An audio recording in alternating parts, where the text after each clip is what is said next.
నమస్కారం అండి. నా పేరు గుడివాడి అమలియ. మాది ఏమిడిపూడి గ్రామం అండి. ఈ మళ్ళీ ఏమేమి వేసావు విత్తనాలు? వరిత్తనాలమ్మ, బెండ విత్తనాలు, మినప విత్తనాలు, పెసర విత్తనాలు, గోరుచిక్కులు, కంది విత్తనాలు వేసామమ్మ.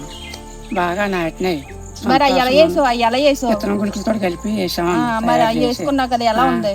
బాగుందమ్మ. చక్క మొక్క బాగా మళ్ళీ సంతోషంగా ఉందమ్మ. ఇప్పుడు బాగా వచ్చిందా మొక్క? బాగా వచ్చిందమ్మ. ఇందులో ఘనజీవాంశం అది వేసావా? వేసానమ్మ. అది ఇడి వల్ల నీకు బాగుంది కదా ఇప్పుడు? బాగుందమ్మ. నీకు అంటే బాగా మా విత్తనాలు బాగా పనిచేస్తున్నాయి, విత్తన గుళికలు అని నీకు అర్థమైంది కదా? ఈ పర్వాలేదు కదా, నమ్ముతుంది కదా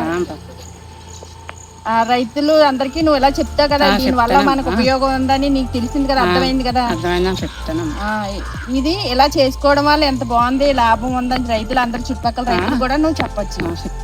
ఇప్పుడు నాన్న ఈ మడి చూసి ఎవరన్నా అడిగారా? నీ పక్కన ఉన్న రైతులు ఎవరన్నా ఇది బాగుందని నేను వేసుకుంటాను ఎవరన్నా నిన్ను అడిగారా? అడిగారమ్మా. పక్క వాళ్ళు మామూలుగా వేసుకుంటాం, తయారు చేసుకుంటాం అని అడిగారమ్మా. ఎంతమంది అడిగారు?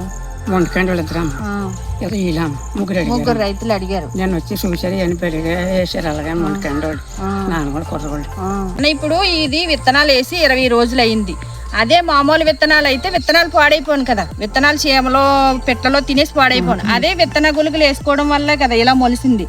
ఇప్పుడు వర్షం పడింది కాబట్టి 20 రోజుల తర్వాత కూడా మొలకలు వచ్చి విత్తనాలు పాడవకుండా.